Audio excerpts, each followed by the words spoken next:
Video games. Your crush. What do these two things have in common? Well, they're both great ways for you to live out your fantasies of things that will, let's be real, never happen in real life.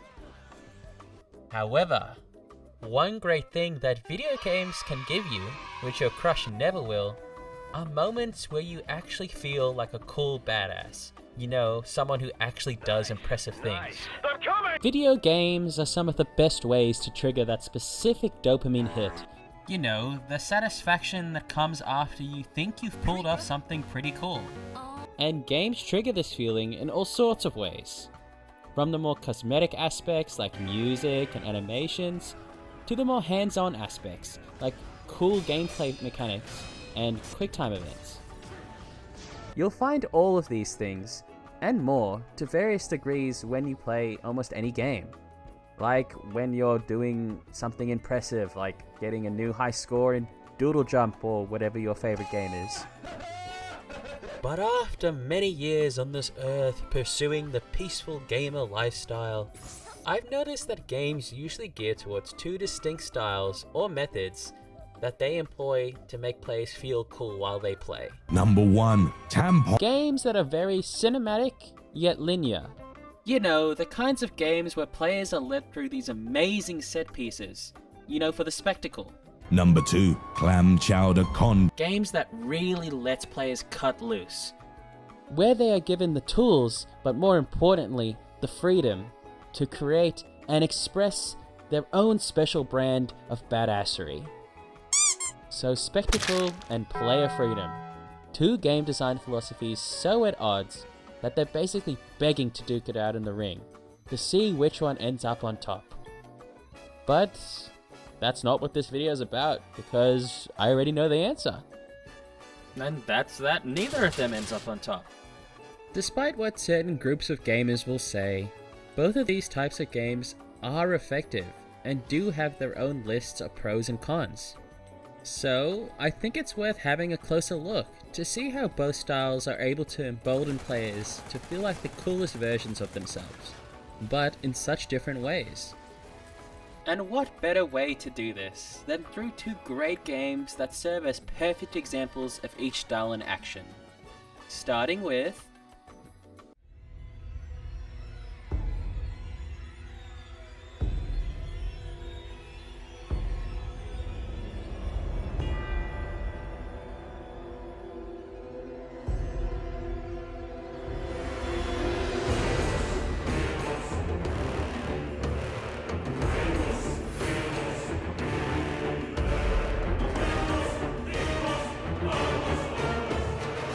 God of War 3, a game filled with larger-than-life action, featuring bosses so big that they even give your mama a run for her money.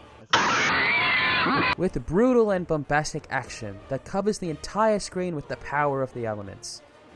Fire, lightning, soul, cat, and many more. Fewer games are better at spectacle than God of War 3, but how exactly does God of War 3 succeed in creating these cinematic badass moments? Well, first and most obviously, look at it, Is through sheer scale and awe. everything in God of War 3 is huge, and not just in pure size. There's a lot of big fellas in the game, but I more mean that everything in God of War 3 just feels big. Expertly crafted cutscenes, the vicious enemies, the arenas you fight in, Kratos' impactful moves, the accompanying meaty sound effects, and the epic orchestral tracks booming in the background. Oh, and the bosses! Titanic clashes against the gods of Olympus themselves, and a random ice scorpion.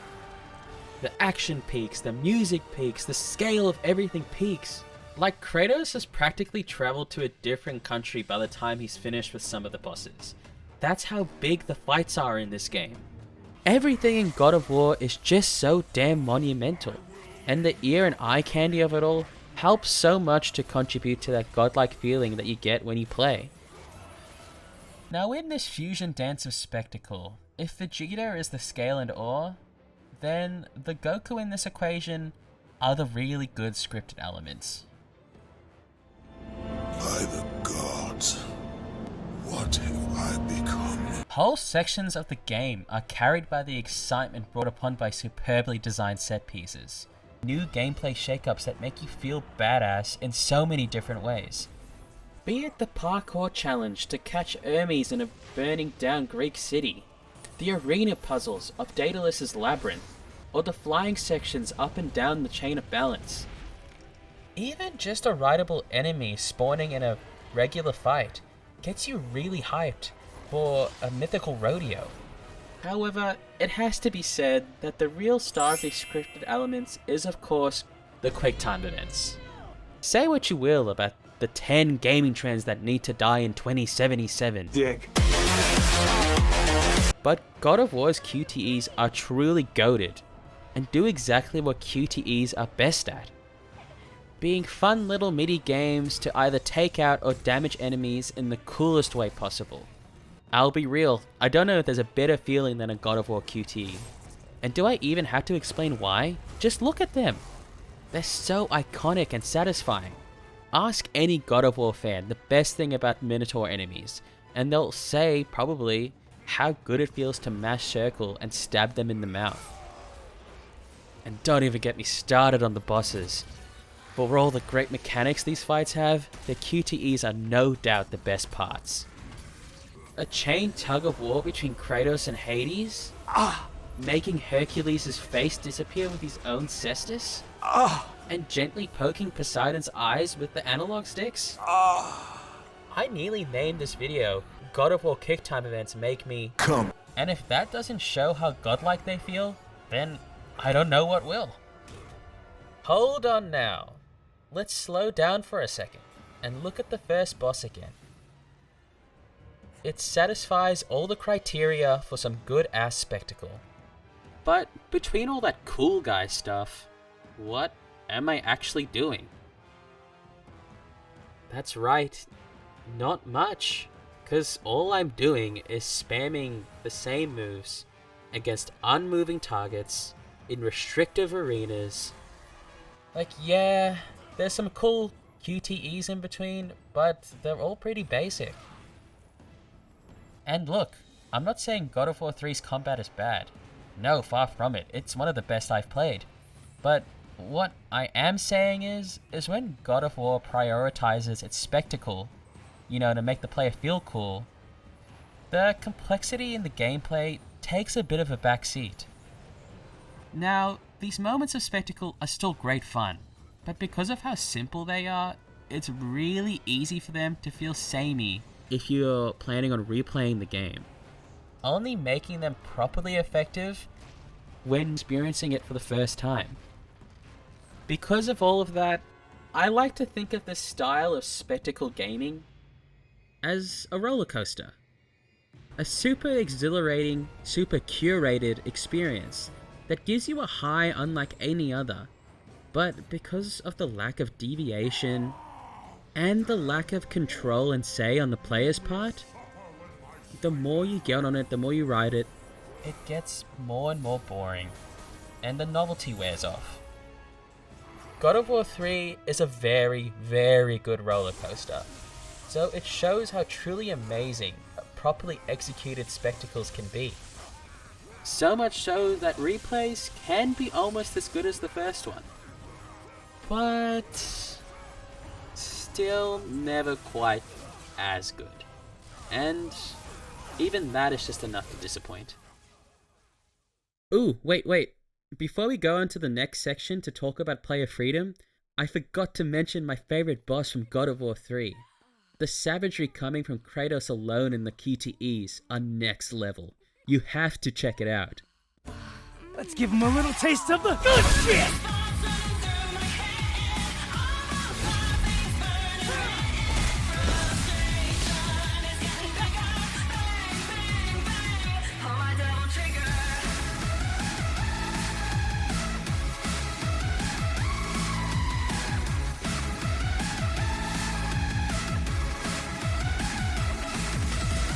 Devil May Cry 5. A game that oozes flashiness and personality. Even more than me when I was with your mum last night. With 4 charming characters, all with distinct and deep playstyles, DMC 5 thrives as a way for players to get crazy in whatever way they want, and feel like a badass while doing so. But how does Demons Possibly Sob achieve this? Well, believe it or not, it starts with a sense of scale and awe. In the ways God of War makes its moment-to-moment gameplay pop, so does Devil May Cry 5. All that good stuff is needed to give the game some impact.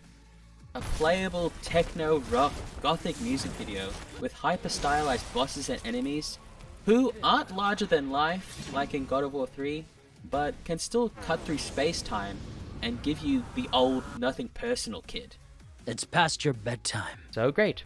Both God of War and Devil May Cry are super flashy in their own way, and of course that helps make gameplay feel cool.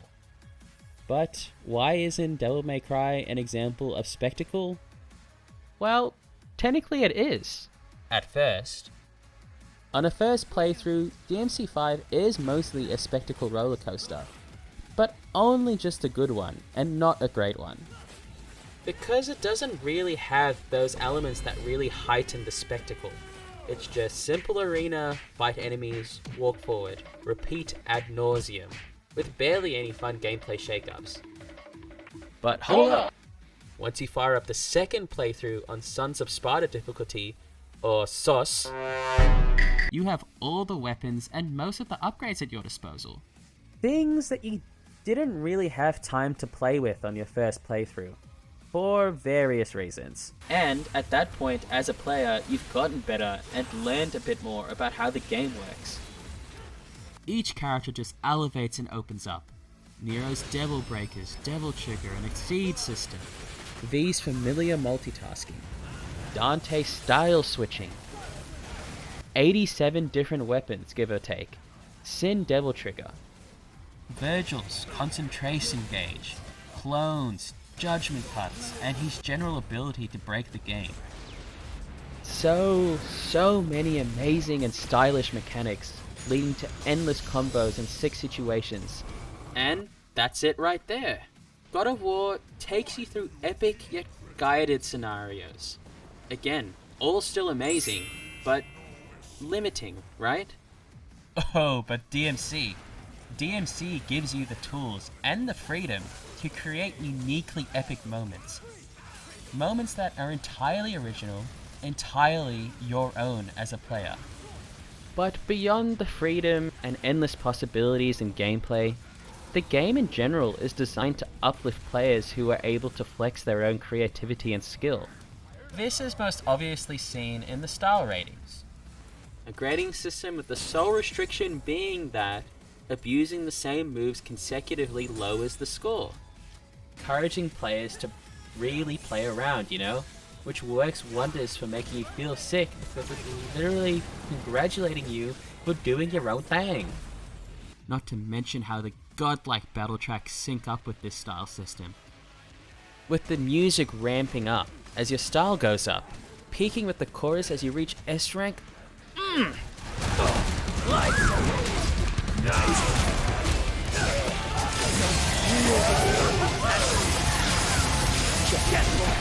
Go to hell!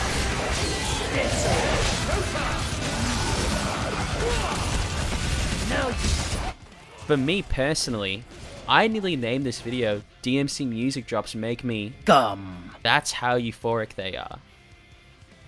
Now, I haven't harped on about the enemies and bosses much compared to God of War, and that's because in God of War, these elements inform the flow of the game, and make you feel cool through how you follow this flow. Well, in Devil May Cry, you are the flow, you are the boss, and all the obstacles are just different opportunities for you to flex this fact with all the different tools at your disposal. For example, if sirens show up in God of War 3, what am I going to do? Well, Helios flash them, then attack with whatever weapon, doesn't matter, press circle to grab, repeat, and then they're dead. But let's say Fury show up in Devil May Cry 5. Am I going to Royal Guard them to death if I can pull that off? Or maybe I'm going to try pull off some parries with all the different moves that are good for parrying. Then burst them down with some high damage Sword Master or Gunslinger moves. So many options. And that's just with Dante. I didn't even mention the other characters. And with bosses, it's again taken to the next level. Each boss is its own sandbox, with tons of interactions to discover, and opportunities to play around with the different characters. When I enter a boss room, I get hyped about how I can embarrass this sucker with whatever combination of Devil Breakers I cooked up, along with Devil Trigger moves.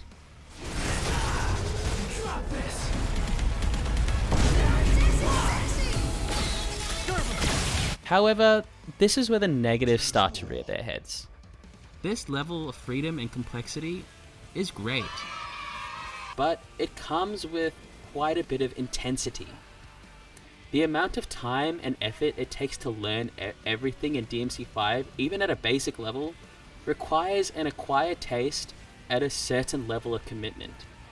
While the depths of satisfaction and possible moments of badassery are insane, you could even say better than the quick fixes of God of War, it does still suck that you're very unlikely to reach that on your first playthrough, or even at all, unless you commit the time and energy to getting better and then playing better. Thus results in DMC having the inverse problem, where God of War is a casual's dream, where it won't get better than that first go around. But for DMC, it's good at first, but only gets better and better on repeated playthroughs, which is a hard sell for anyone except for those real devoted players who can't be bothered putting in that time and effort. If God of War 3 is a roller coaster, an automatic thrill ride that gives an easy rush, then the freedom of DMC5 is like playing in a giant playground, where it's fun for everyone, but for those who keep coming back, they have a lot more fun by making use of the whole playground, developing a super satisfying sense of coolness once they really get good at climbing and doing tricks off everything. But again, not everyone that gets on a playground intends to come back over and over again to get to that point. In this way, Devil May Cry 5 is a perfect example of the player freedom style of gaming. It's still a great way for the casual one-and-done playthrough gamer to have fun and feel cool. But there's a deeper level of style and coolness that's so much better. A deeper level that most players won't reach. And that caveat is pretty disappointing.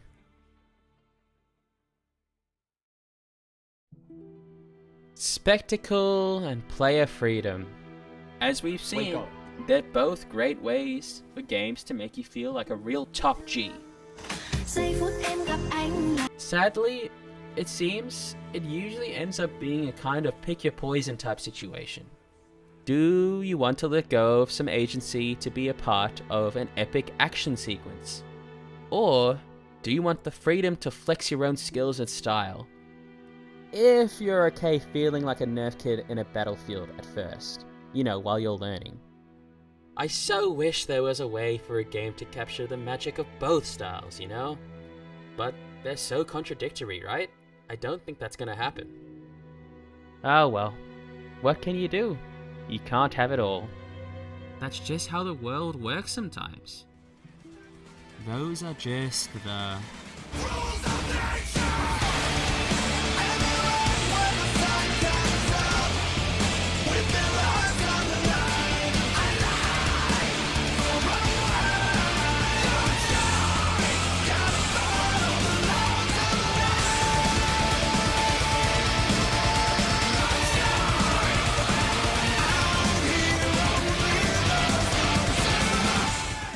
Metal Gear Rising: Revengeance. An insane joyride of skilled swordplay, which, for better or worse, hasn't been replicated since it first came out in 2013. Now, even if Metal Gear Rising is a masterpiece, I'm not saying it discovered a secret third way to pull at the player's badass trigger. I still believe all games stick to either spectacle or control, in some way. But what makes Metal Gear Rising special, it's how it's somehow able to use both simultaneously at such a high level. Of course, it's a given that Metal Gear Rising nails its sense of scale and awe. You know, something DMC 5 and God of War 3 both had. But I tell ya, there's something special about Metal Gear Rising. How it's able to craft such a unique style by combining the sci-fi drama of Metal Gear with the high-octane energy of cyborg combat and J-Rock.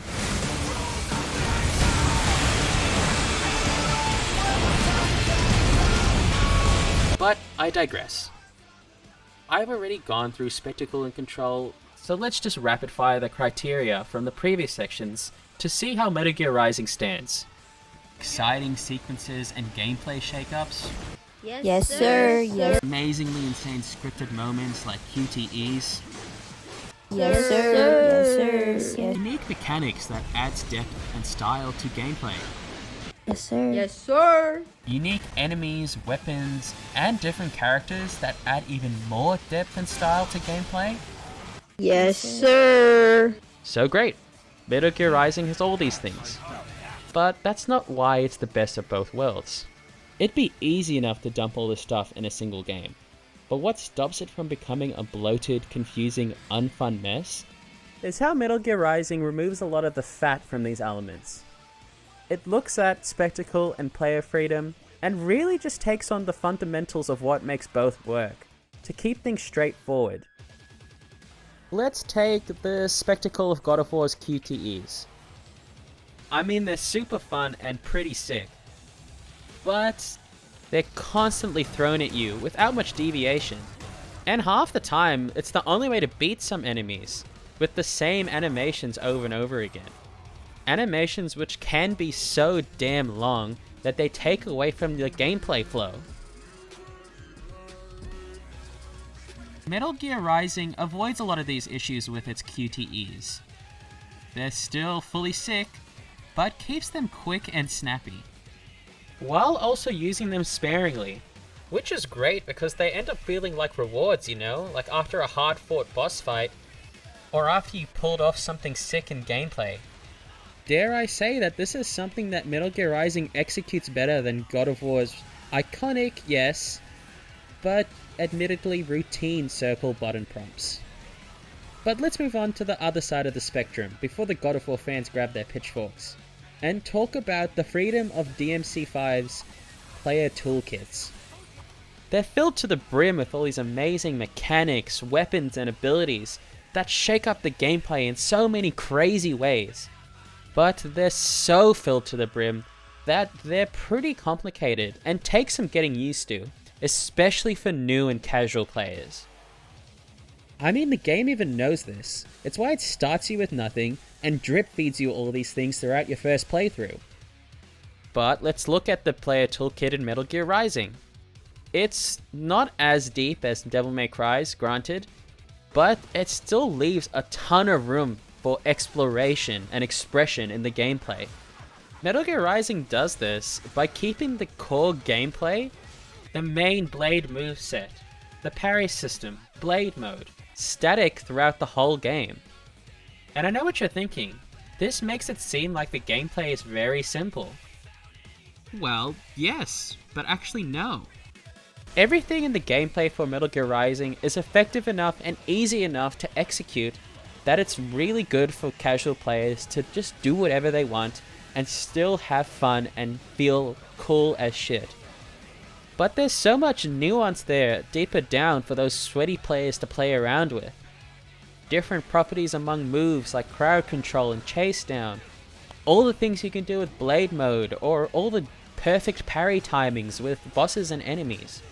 And even as you do buy new moves, get new weapons, or even change characters, these three core pillars of the gameplay stay the same still.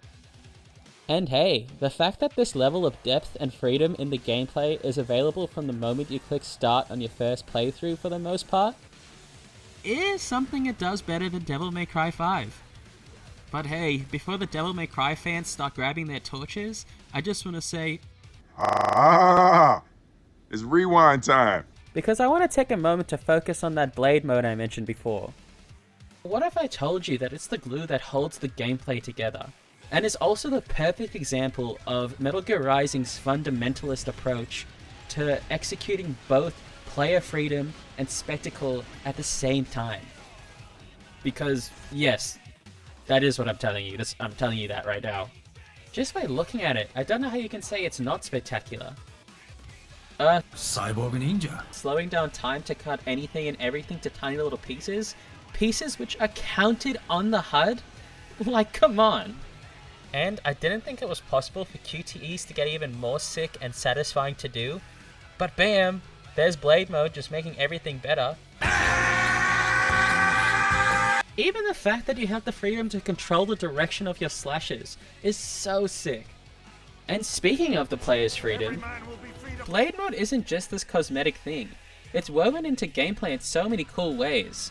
You've got these red targets showing up for you to aim and hit, either to partake in some juicy electrolytes to heal, or for these cool accuracy challenges and bosses and such. But the real freedom in blade mode shines through with how you can tactically cut off enemy limbs. Like these monkey assholes, they have so many annoying grab attacks that they use their arms for, but if you cut their arms off, they lose those moves. How cool is that?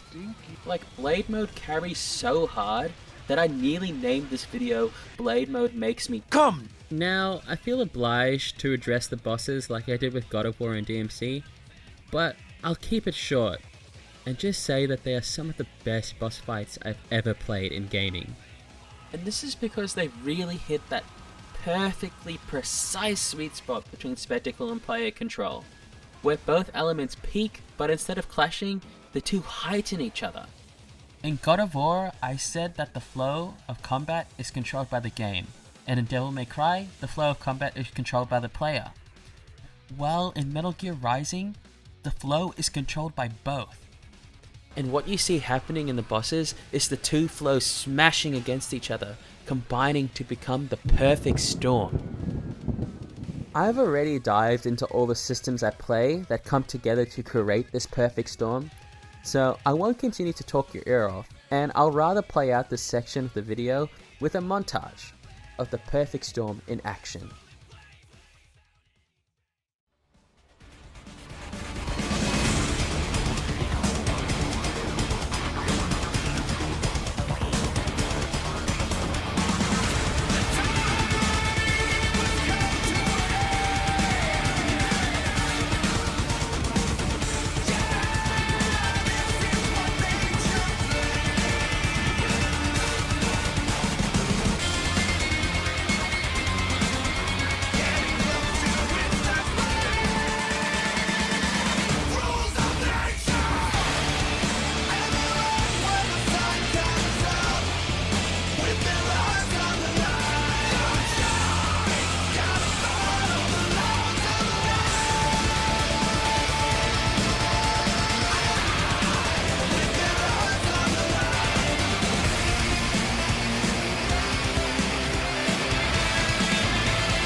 So there we have it. For real this time. Spectacle and player freedom. Two distinct, yet not always mutually exclusive ways that games make you feel like a real bad mofo. Yeah, both styles have their own pros and cons, but like I've shown you with these great games, which, if you haven't played them, what are you doing? Play them right now. There's tons upon tons of value to be found in either of these kinds of games. And while in this video I focused on the character action genre, the rules of spectacle and player freedom can be applied to any game. Shooters, platformers, even horror games. Wherever you look in the kinds of games you play, I'm sure you'll find the rules of either spectacle or player freedom. And hey, if after you've watched this video, you start to notice a trend in the games you like, a trend that might lead you to find your new favorite game, just know that you can thank your old pal Methinks. But that's it for today. Thanks heaps guys for watching this video, and if you enjoyed said video, clicking the like and subscribe button goes a long way. And please feel free to comment down below letting me know if you think the rules of spectacle and player freedom hold up, and which one of those two you'd prefer. And one more thing, don't forget to get lost in thought every now and then. See you later!